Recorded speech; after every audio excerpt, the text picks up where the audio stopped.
Hi, this is James from Square Internet with another WordPress tutorial. Today I'm going to be talking to you about permalinks and how to set the permalinks and URL structure for your WordPress website so that it's correctly SEO optimized. The first thing that we need to do is obviously log into a WordPress website, the dashboard, which I've already done. This development domain is using the free Visual Composer theme. And I've got a child theme just so that I don't inadvertently overwrite any of the core theme files. If you are playing around with WordPress and editing your website with custom CSS, or especially anything to do with the functions and the PHP of the theme, always make sure that you use a child theme. Most themes will have a freely available child theme that you can download from the website, the theme website. Visual Composer as well, just a quick note on Visual Composer. That's a really simple, easy to use page builder for your WordPress website, and allows you to build and structure pages without touching any code. So you can lay out the page and decide what goes where in terms of adding in blocks of text, images, buttons, tabbed content. You can do all of this just by dragging and dropping these blocks and then styling them as per your wishes. So it's a really useful page builder. It's available for free with the Visual Composer starter theme. If you are interested in that, just give Visual Composer a Google and you can check it all out on their website. Back to the permalinks. So these can be accessed via the settings menu here. If you hover over settings, they have their own submenu. I'm just going to click into the permalinks submenu. So the structure that I find optimum for SEO is the structure that it's set to, a custom structure. And this structures your post URLs using /category /postname structure. And what this means is that when a new blog post is published on this domain, it will automatically insert the category, and then it will automatically insert the post title to create the URL structure.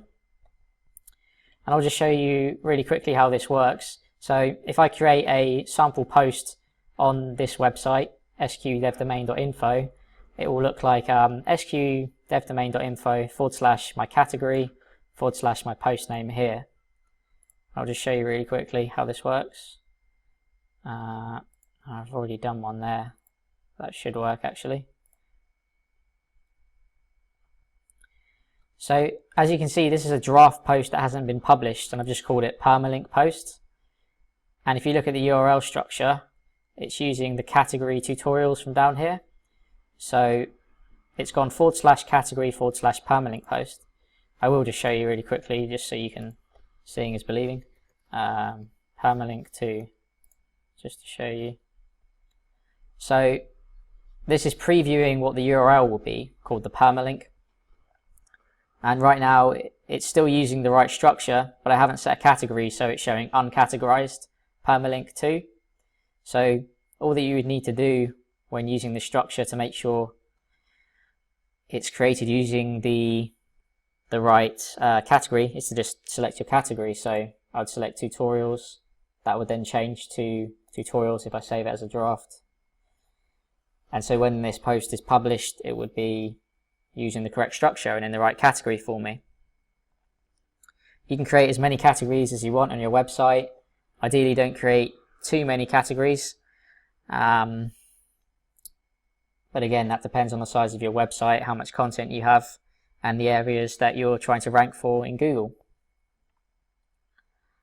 Just to go back to the permalinks again, these are the two commonly used structures on a lot of WordPress websites. A lot of them use day and name or month and name, which is a really good structure if you're a media publication like a newspaper, and it's really important for your viewers and your readers who want fresh content. They want to see when it's been published, and often people are looking for live updates or fresh content on a certain topic, so they want to see it's been published today or this week or whenever it may be. So that's really useful for media publications. For small businesses looking to rank for particular keywords or categories in Google, a better structure is to use the category postname structure that I talked about just a minute ago. Let me just close that. Which I've shown you here.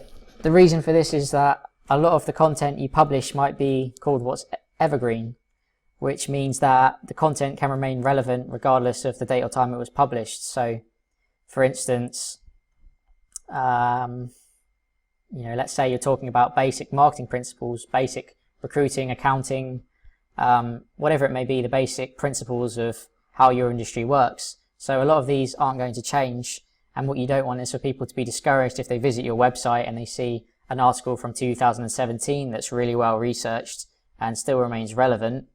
You don't want them to be slightly off put and then search for an article using a 2018 current URL structure. So that's just one example of why it could be better to use this structure. Another is that you want to build up authority in the categories on your website, and then the authority you build up on those categories will then flow down to the posts within those categories. So if your WordPress category page is getting shares and links to it as a valuable resource, for example, that link juice will then flow through to the other posts, which are offshoots of that category page. So it's just a really good way to structure your permalinks on your website if you can. I'll put the structure in the video URL for you just so you're not trying to write it down verbatim or get it wrong, but it's a fairly simple structure. It's / %sign category / %sign postname / %sign /. But as I said, I'll post it in the video description, and if you need a hand with it, just give me a shout.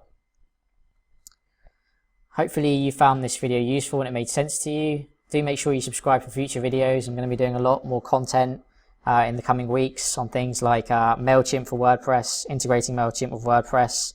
I'm probably going to be doing some industry and niche specific stuff. So, for example, what makes the perfect accountancy website, the perfect recruitment website. If there's any specific industry or niche that you'd like to see a video or content on for tips for your industry, please do let me know. I'm more than happy to create some content to help you out if I can.